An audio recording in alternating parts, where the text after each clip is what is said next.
se embarca rumbo hacia el norte y funda el puerto de Chancay, puerto de Yan, hoy Shanghái.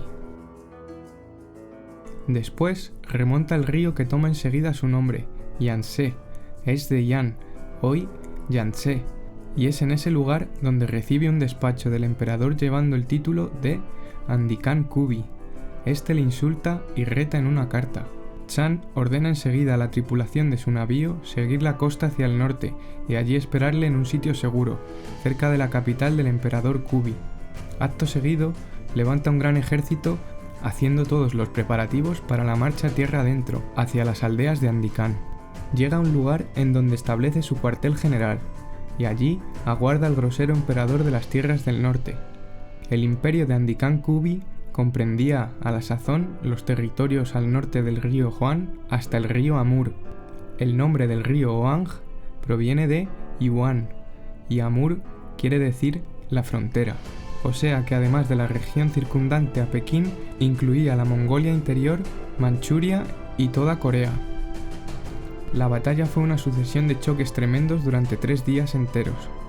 Para abreviar, diré que al final el rey Chan ganó la batalla gracias sobre todo a una buena astucia de guerra sugerida y utilizada por los pequeños chinos.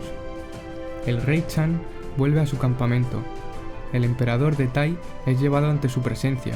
Sin vacilar un solo instante, le hace cortar la cabeza con su espada curva. Acto seguido, Chan se proclama Andikán de todo el imperio de Tai, menos el reino entregado a su hijo. Ese nuevo imperio recibirá el nombre de Taiwán, Tai o China de Yuan, y hoy Taiyuan marca el lugar exacto del campamento de Yuan, donde fue aclamado emperador. Una vez celebrados los festejos de la victoria y entronización, el rey Yan se dirige hacia la ciudad de Paipenga, ciudad payese, hoy Pekín. Después de unos breves combates, hace su entrada triunfal en esa capital, tomando posesión del fuerte de Andikán. En opinión del rey Yan, la ciudad de Paipenga debería tener un nombre bere, y la llama Kambeluk, de los Beleuk. Estableció su capital en dicha ciudad, pues al tener unos inviernos con nieve, le recordaba con nostalgia su tierra natal. El emperador de Kubi era en realidad un soberano nómada, porque residía casi siempre en tiendas de campaña y en ocasiones en 4 o 5 fuertes de los cuales disponía en sus provincias más extensas. Paipenga no era pues la capital de su imperio, y más pronto lo era Painku, hoy Harbin o Karbin.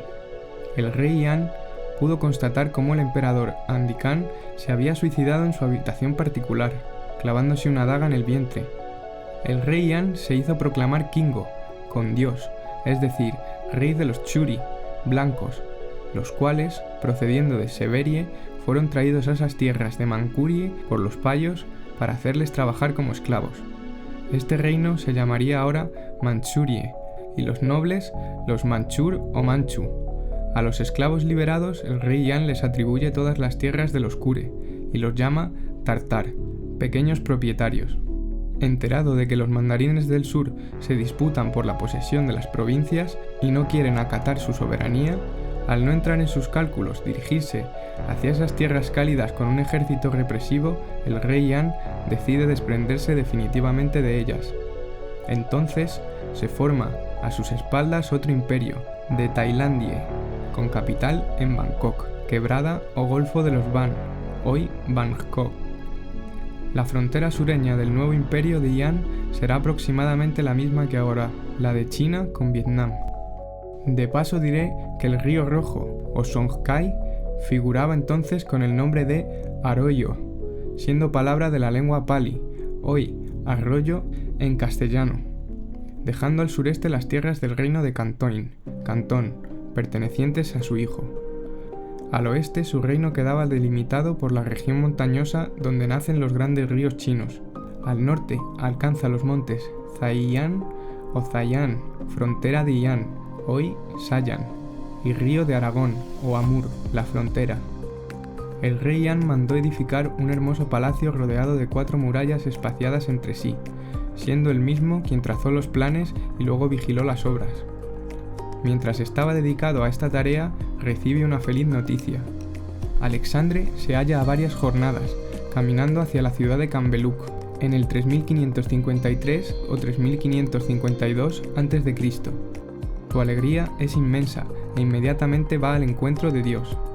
Alexandre y Dardanos entran juntos a caballo en la capital de Cambeluk, y Dardanos propone que a partir de ahora se llame también Bekingo, con Dios Be, o del rey Be, hoy Pekín. Diré que el nombre de Tíbet le fue dado en esta ocasión al monte más elevado de los Himalayak, los potentes picos de hielo, hoy Himalaya. Según contaron los mongoles, Tíbet quería decir pico del Be. También de ese viaje se debe el nombre de Gobi, aplicado a esa región de China y Mongolia por haber servido de camino a Alexandre, pues Gobi significaba camino de Dios. Dardanos está muy satisfecho, pero Alexandre es portador de una mala nueva para él. Efectivamente, es en este lugar y momento cuando se entera del horrendo asesinato de su hijo, siendo rey de Serdanie y rey de Itolie, por orden del padre Didi el Chato. Tal acontecimiento le pone en furor extremo. Alexandre le contesta que Bituregui ya se ha ocupado del asunto. Alexandre le anima y le solicita su compañía durante un tramo del camino que piensa recorrer, para comprobar si fuera el camino más idóneo para alcanzar el gran continente desaparecido llamado Amérique. Ian acepta gustosamente. Además del placer de viajar con Alexandre, tendrá así la oportunidad de conocer la totalidad de las tierras de su reino de Manchuria. Enseguida los dos hombres se dirigen hacia el norte y la región atravesada recibe la denominación de Carbín, tierra del camino. Rebautizan la ciudad de Painku con el nombre de Bingyango, ciudad del camino de Dios y de Ian. Pronunciación Bingyango, hoy Pinkian o Carbine. Es aquí, en esta ciudad, donde el rey Ian se separa de su gran jefe, Alexandre, y Dios de los hombres. Mientras Ian regresa a Cambeluk, Alexandre prosigue su viaje a lo largo de un gran río, hasta su desembocadura. Lo llama Río Aragón. Más tarde será llamado Amur, frontera norte del reino de Manchuria, creado por el rey Ian. Visitan la gran isla de Porronai, después llamada Zaikalin, y hoy Sakhaline, Sajalín en castellano. Aprenden que para poder dirigirse más fácilmente hacia las tierras del norte, casi siempre heladas, es preferible hacerlo por mar, yendo más al este, bajando primeramente en dirección sur, y luego siguiendo las costas de una gran isla llamada Payeso, hoy Yeso. Deberán remontar hacia el norte por las islas Kuriles, son islas de los Kures, llamadas así por pertenecer todas a cofradías de Kures, siendo estos los únicos habitantes de dichas islas. Llegan a una gran tierra, apareciendo toda nevada, pues el final del verano se aproxima, y en esas latitudes el frío es ya intenso. Dan a aquella el nombre de Kanzatak o Kanzaktak, según la pronunciación china, lugar de raquetas, hoy península de Kamchatka o Kamchatka, pues debióse efectuar todo el recorrido con una especie de raquetas a fin de no hundirse en la nieve, siendo esta de varios metros de espesor, muy blanda y no cesaba de caer. La ruta es ahora dirección noroeste, alcanza muy penosamente unos montes llamados Kuriak, de los Kures, donde se refugian en construcciones abandonadas por los Kures, situadas en lo alto de una montaña. No pudiendo avanzar más, deciden pasar el invierno en este lugar. Cuando parece que el tiempo ha mejorado, se embarcan nuevamente, siguiendo la costa muy de cerca, atracan en una ensenada del agrado de Alexandre. Comprueban cómo las aguas muy claras rebozan de peces de toda clase y tamaños. La expedición se detendrá más de un mes explorando los alrededores. El lugar fue llamado Anadere, a causa de la forma peculiar de la bahía. Prosiguen su viaje con las barcazas, ahora se dirigen claramente hacia el este, pareciendo bien demostrar a Alexandre cómo esa tierra podría comunicar con el antiguo continente desaparecido, llamado por los panís se apagó. De ahí la actual y antiquísima expresión española de se apagó. De vez en cuando encuentran pescadores malos. Estos andan por las tierras sobre raquetas largas y estrechas llamadas esquimal. Es cosa de los mal. Son los esquís. Los bere están muy esperanzados cuando una gran tempestad les obliga a desembarcar rápidamente. Tendrán que esperar mejor ocasión, pues es imposible hacerse a la mar. Las barcazas han quedado en mal estado y no hay madera para repararlas. Entonces, Alexandre, guiado por varios esquimales, reanuda su viaje por tierra. Finalmente, ve como la costa no sigue hacia el este, sino francamente dirección oeste. Comprende que su expedición ha concluido. De nada sirve continuar. La buena dirección era el este. Interroga a los naturales. Según parece, a lo lejos, hacia el este, existe una tierra extensa, pero las barcazas no pueden aventurarse a realizar tal viaje. Las olas son demasiado altas y el tiempo se mantiene inclemente. Algunos de ellos lo intentaron, pero no volvieron nunca. Alexandre, bastante descorazonado, decide entonces regresar, es decir, dar la vuelta.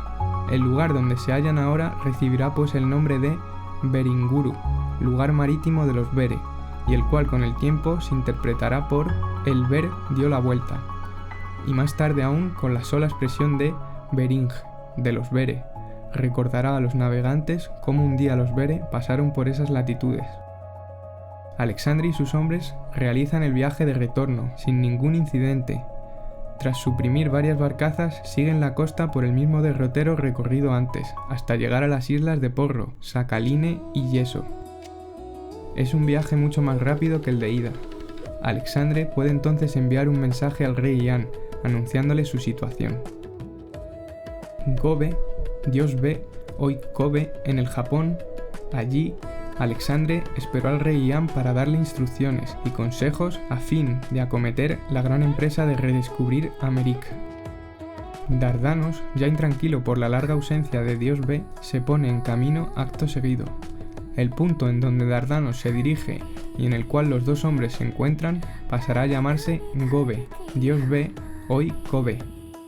Y si he reseñado todos esos pormenores del viaje de Alexandre, siendo este capítulo destinado a la vida de Dardanos, es porque en este último lugar ocurrió algo muy importante para el futuro del rey Yan. Las explicaciones de Alexandre le insuflaron un deseo de arriesgadas aventuras.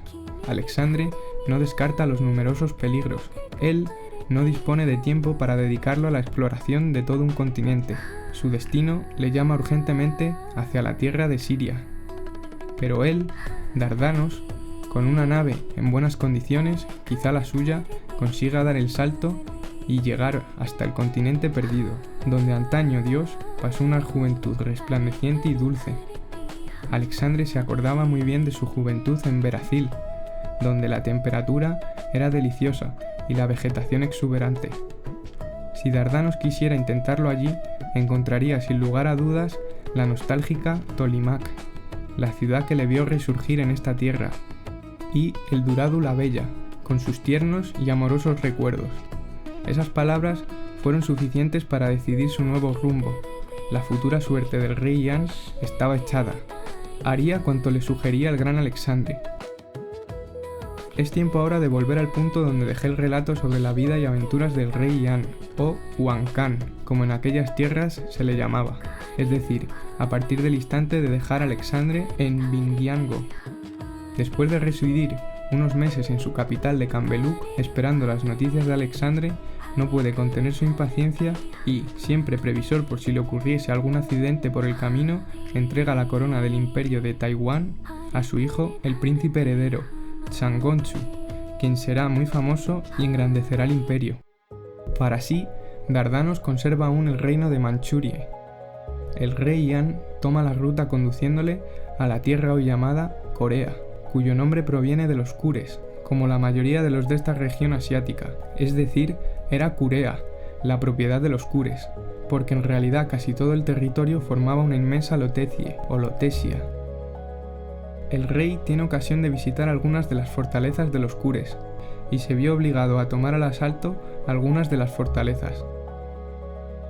El rey Yan establece su cuartel general en el poblado de Payón, Buenos Payos, y es allí donde se entera de que su navío está fondeando un poco más lejos, al fondo de un estuario denominado Seúl.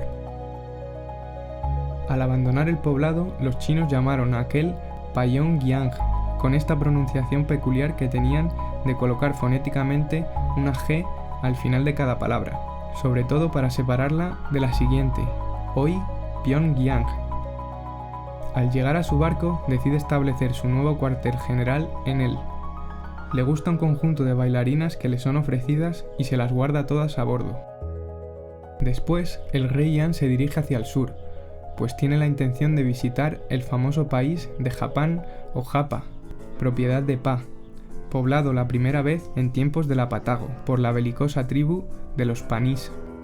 Ian nos informa cómo esa región es la del Kio, opio, producto llamado en Occidente opium, producto de los humanos payos, ahora opium en francés.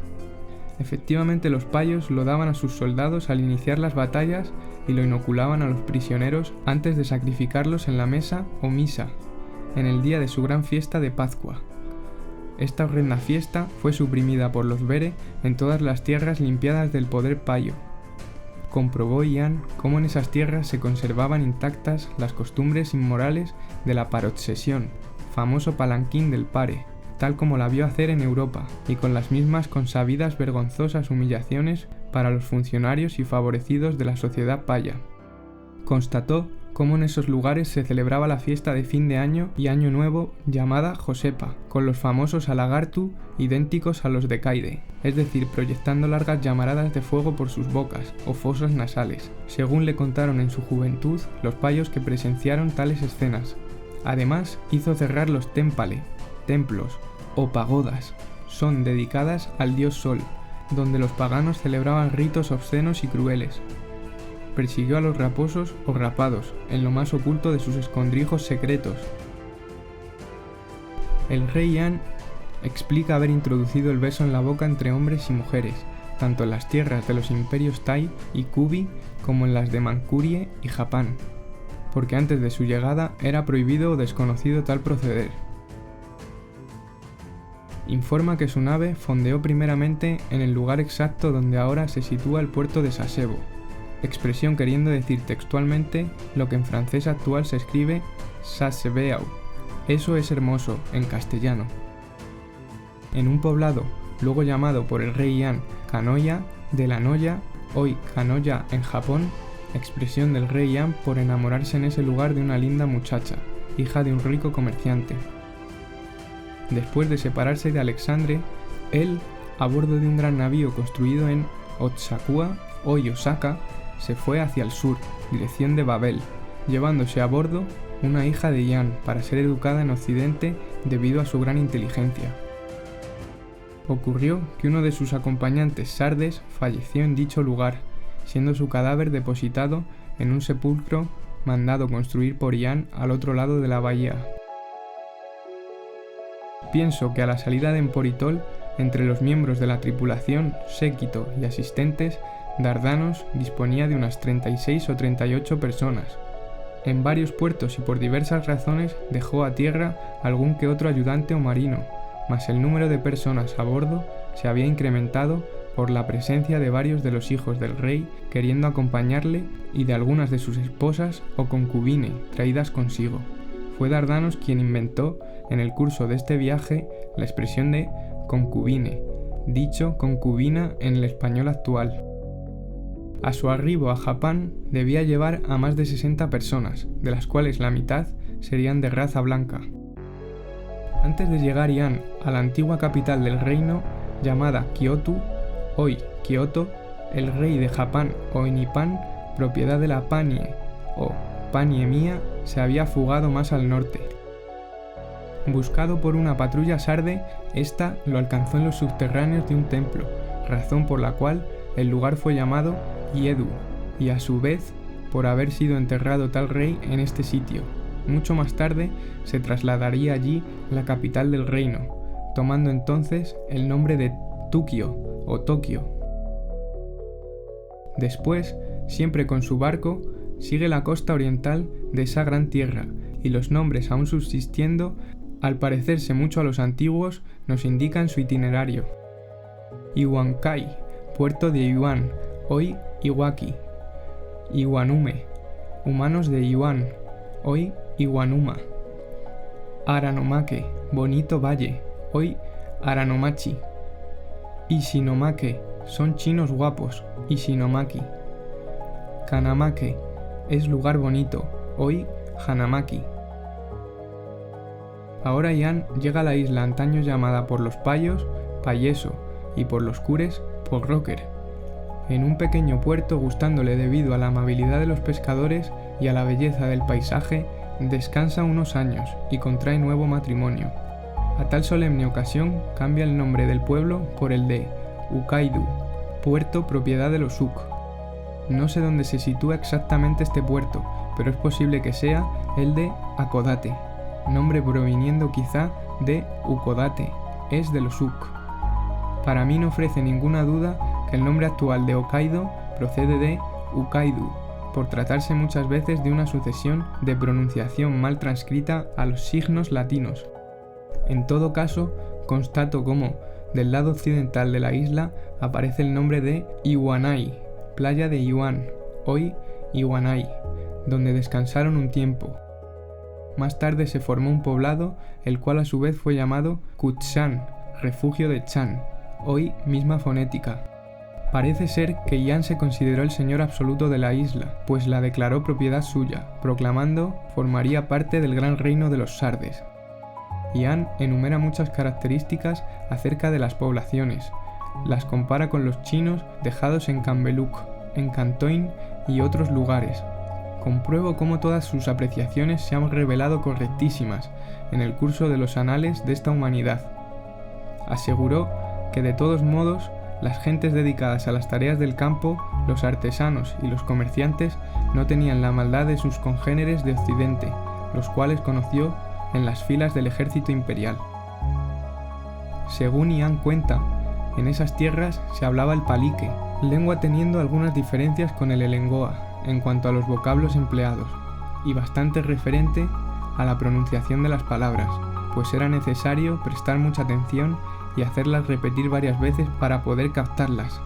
Dijo que la escritura era jeroglífica aglomerada, tal como la practicaron antes los patuense. Ian, o Dardanos, como prefiero llamarlo, dejó en esos lugares la tradición del árbol de Navidad, para celebrar el nacimiento de Dios Alexandre. Hizo también conmemorar la gran victoria de Troya, con los Reyes Magos, los cuales fueron a Iruán para sellar el más fantástico tratado de paz jamás conocido antes en esta tierra. Los Reyes Magos Tai desfilaron por las calles de las ciudades, fundadas o reconstruidas por Dardanos. Traerían a su vez regalos para los niños, tal como un día Alexandre instituyó esa celebración en Zaragoza. Los panís hablan a Dardanos del antiquísimo reino desaparecido de los patos, llamado Sepango o se apagó, por lo que decide que el momento ha llegado para seguir las instrucciones, consejos o sugerencias del gran Alexandre. Se embarca pues nuevamente poniendo rumbo a las islas que, dirigiéndose hacia el noreste, le pueden llevar hasta el famoso continente Amerik, tantas veces nombrado en la Bibele. Los panís describían una gran isla, antaño helada, llamada Carpantarie, segundo nombre de Australia, situada hacia Kangeru, primitivo nombre de Australia. De esta denominación proviene el actual nombre de canguro. Las bolsas llevadas por dichos animales para abrigar a sus pequeños se debe en su origen al frío reinando en las costas semiheladas de la antiquísima Australia. Muchas otras grandes y pequeñas, diseminadas en el vasto mar, formando la gran propiedad de los patos y después de los payos, llamada Papuacie, semillero coño de pa. Además, los notables con los cuales Ian pudo conversar afirmaban que un gran imperio existía en una inmensa isla llamada Pasepic. De este último nombre, queriendo decir son picos de pa, para referirse a los picos de los Andes y no a una isla. Pensaban en la América del Sur, la cual tomaban por una gran isla. Procede el actual Pacífico, ahora atribuido al océano. El nombre original de la isla de Pascua es Pazcua y existe desde hace más de 15.000 años, y por lo tanto no tiene nada que ver con la explicación oficial ofrecida ahora. El nombre de Filipinas proviene de Pailepines, son islas de la tierra de los payos. En la Edad Media se escribió Pilipines, porque el ph equivalía a pa y le se pronunciaba li desde hacía miles de años antes de esta era. Como comprenderán, si el nombre procedía de Felipe, no se diría Filipinas, sino Felipenas, o cuanto menos Filipinas.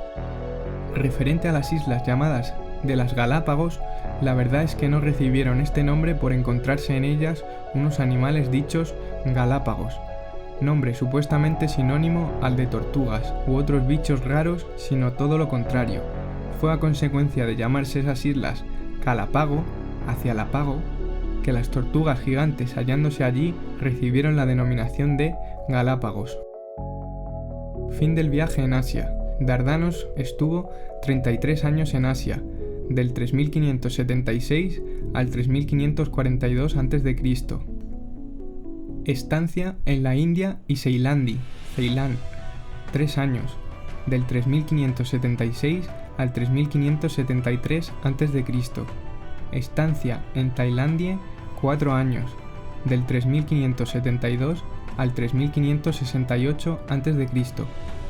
Estancia en Taiwán, Formosa y Cantón, 6 años, del 3568 al 3562 a.C.